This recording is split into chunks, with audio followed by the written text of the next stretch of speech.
Good afternoon, everybody. Welcome back to the channel. This is Saturday. It's Saturday afternoon, and I am back today, guys, with a brief little video. Every now and then I come in and I do a video that is specifically designed for women at 50 and over, or women who are actually experiencing changes in their lives.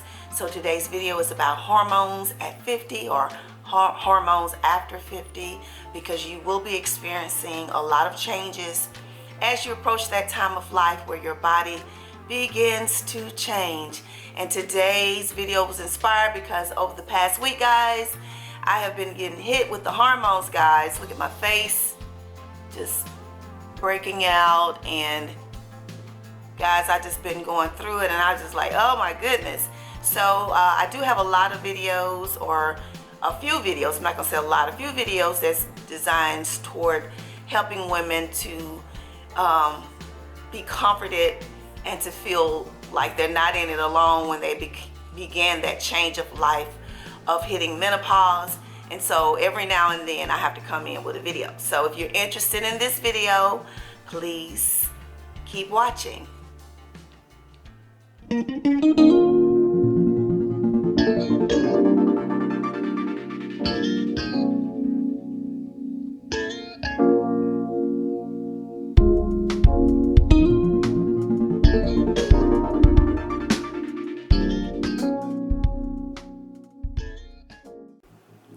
Good afternoon, everybody. So we're going to jump into this topic.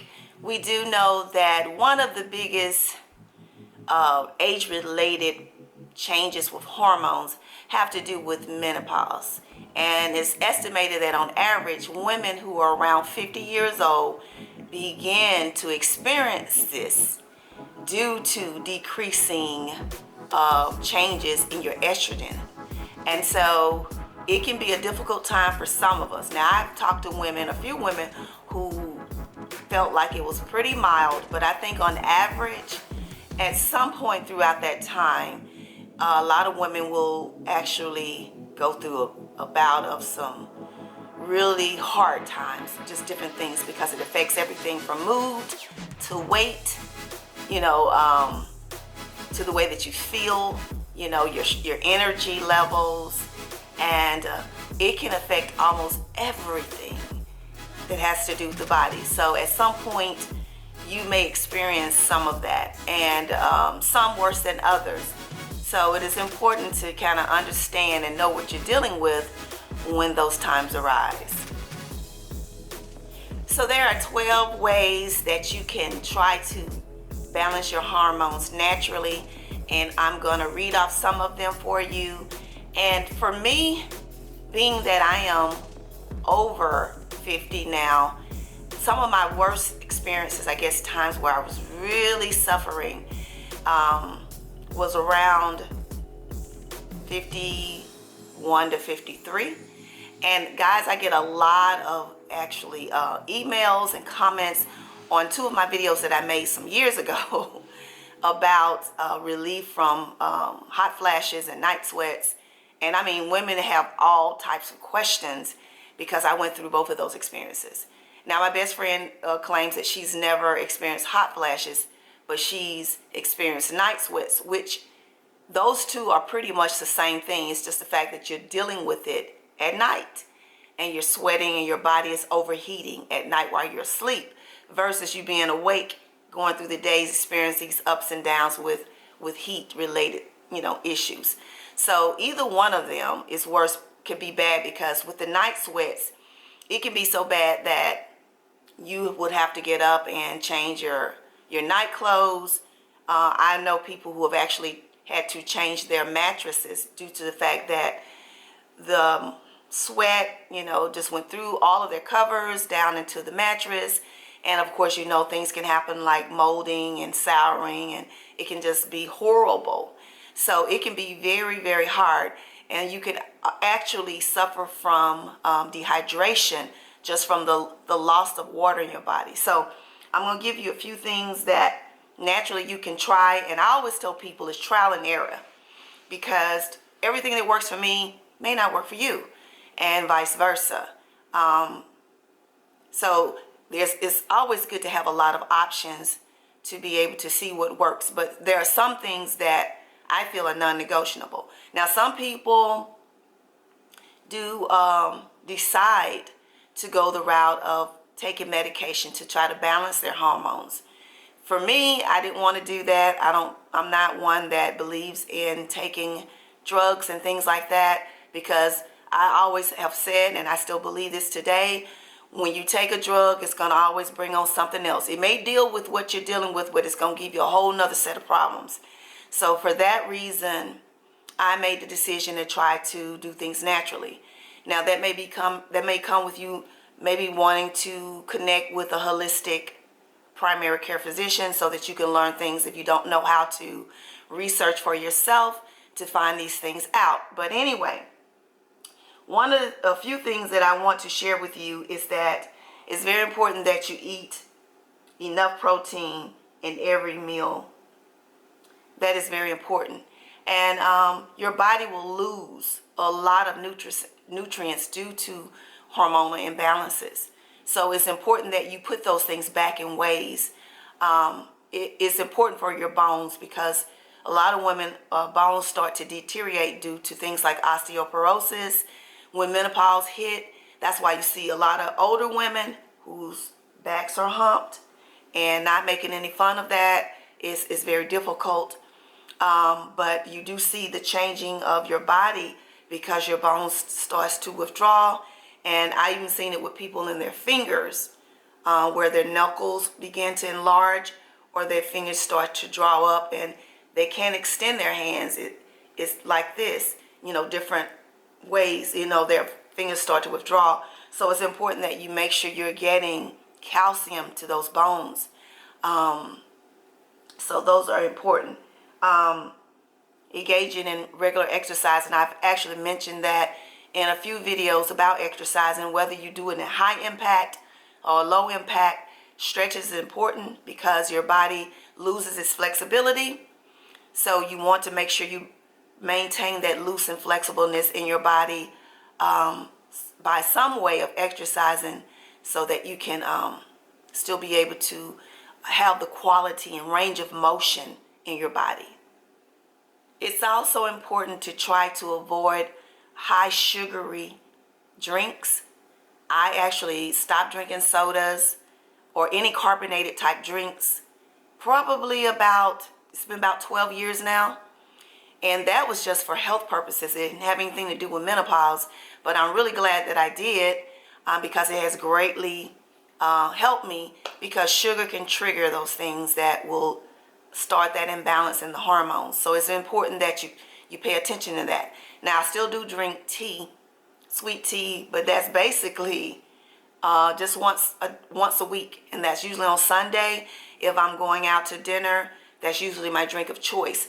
And even when I drink coffee, I do not put sugar in that. I do have a non-dairy creamer that I use, so I'm not putting sugar in my coffee. So that's important to pay attention to that as well.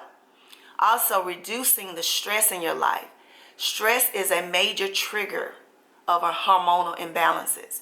When you're very stressed out due to whatever, it could be job-related things, family-related things, relationship-related things, financial-related things, that will actually trigger hormonal imbalances, and it can affect your mood swings, your energy levels, and it's very uncomfortable. That can bring on those hot flashes.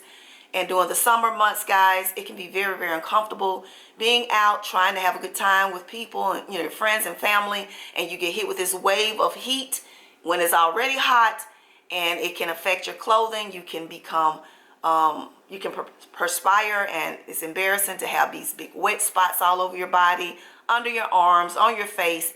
I try to wear a minimal makeup during the summer because my face will sweat. Even without the hormonal imbalances, I tend to sweat on my nose, and that area of my face just will be a hot, wet mess. So pay attention to that as well. Another thing that you can do is make sure you avoid overeating as well as undereating.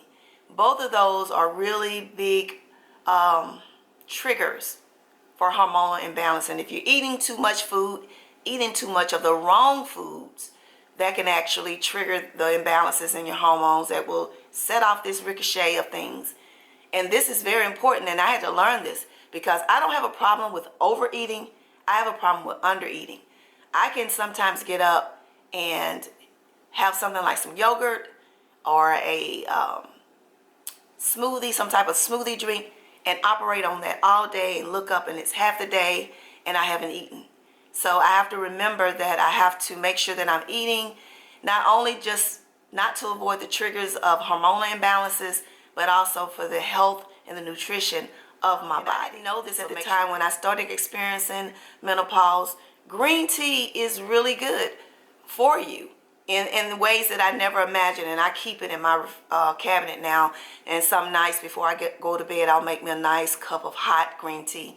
I'm not really good on the green tea. I did try the matcha green tea before that Starbucks have. I'm not really good on the cold drinks of green tea, but I do love the green tea. So make sure you add that to your food and drink items. Make sure that you put that in there and read all the health benefits of green tea. I'm not going to go on in this video to keep it progressing, but it states that green tea is really good for you. It has very good antioxidant properties, so there's a lot of things that it can do for you to help you during that time. Not only during that time, but just period for your overall health. Another good thing for you guys is to eat fatty fish. It gives you those omega-3s. That is really good for that anti-inflammatory properties as well. So it's important that you could try to consume some healthy fish. I love fish. I love salmon, which it gives me all of that I need. But fish is one of my favorite all-time meats of choices. So that's very important that you consume fish. And I know things like red meat can be triggers, so be very careful. I think also it is important if you continue to eat those things in the way that you prepare them. Okay, so I'm gonna speed this video on up again. Just another thing which will affect you, and that's your sleep habits. But at all possible, make sure that you get as much sleep as possible. That is so important because your body will be craving the rest. And due to all the ups and downs that the hormones can bring to your body, try to get as much sleep as possible. And I've been looking at all types of possibilities for me because I don't believe in taking sleeping pills, things like that to try to make my body shut down. So I've been looking at other alternatives, got some good tips from my daughter, and actually a video I saw today on getting the weighted blanket. There's options out there for you guys. There's like teas you can drink, like chamomile tea that will help induce. Lavender tea is good. But make sure that you do all that you can to try to get, some proper rest. If it even means altering your schedule and going to bed a little bit earlier, which I've had to adjust because I was a late night person. So trying to go to bed a little bit earlier maybe can help you get a little bit more rest, and that will greatly impact your hormones. And you'll see the difference in it when you actually rest versus trying to operate off of a couple hours, 3 hours of sleep each day. And the final one I'm going to show, and it's not by far the last one, is try to make sure that you have a high fiber diet. Fiber is something that you will need when you go through this time of the year because your digestive system can cut up, for lack of a better word or phrase to use for it. It will cut up on you guys. And when your digestive system is just out of whack, it affects your overall health, the way you feel. You so sluggish, so lethargic, you don't want to do anything. So guys, make sure you pay attention to that. I altered the cereals that I eat. I love cereal, and I used to eat all types of cereals, but now I make sure that the cereals that I eat are really high in fiber so that I can be getting that in. You can also take a supplement if you want. There's all types of things that you can do that can help you to make sure that you keep that flowing, everything with that fiber, and some foods are really good, guys, so it doesn't have to be, oh, I got to eat these dreaded foods. Try to find things that you really enjoy. I do know that nuts and things like that, if you're a person who enjoys that type of stuff, can be good for you at that time. It gives you a lot of beneficial properties to help you go through this time. So that is all I'm going to share today. We're going to probably have a part 2 on this. You know, I like coming in, as I stated before, and just trying to give out some tips that's going to be helpful for us at this time. And more so now that I'm on the end of mine. And I do see the suffering of a lot of my younger sisters or women who are going through it a little bit later in life. And if you're one of those who have a mild flow of menopause or the change of life, kudos to you. But on average, most women do suffer from one or two different things, even if it's just the whole skin problem like I'm experiencing right now. Like, you know, but it is what it is. But we can get through it together. We can encourage each other, share the things that we have tried, trial and error. If you got any other ideas that you can share with the ladies, guys, drop them below, because that's what we're here for, to be of support, inspiration, and motivation for one another. So thank you for tuning in today. Thank you for all of those who are new to the channel, who have chosen to subscribe. I appreciate you guys. Love you so much. All of my ride or dies, you're the real MVPs, as I said once before. Thank you once again, and I will see you guys later. This video probably will be up on Sunday. I have some activities to attend today, so I won't be able to get it edited and up, so be looking out for that. And I just thank you guys, and I appreciate you from the bottom of my heart. So stay tuned for the next video. Have a wonderful weekend, and I'll see you real soon. Remember always, peace and love. Bye.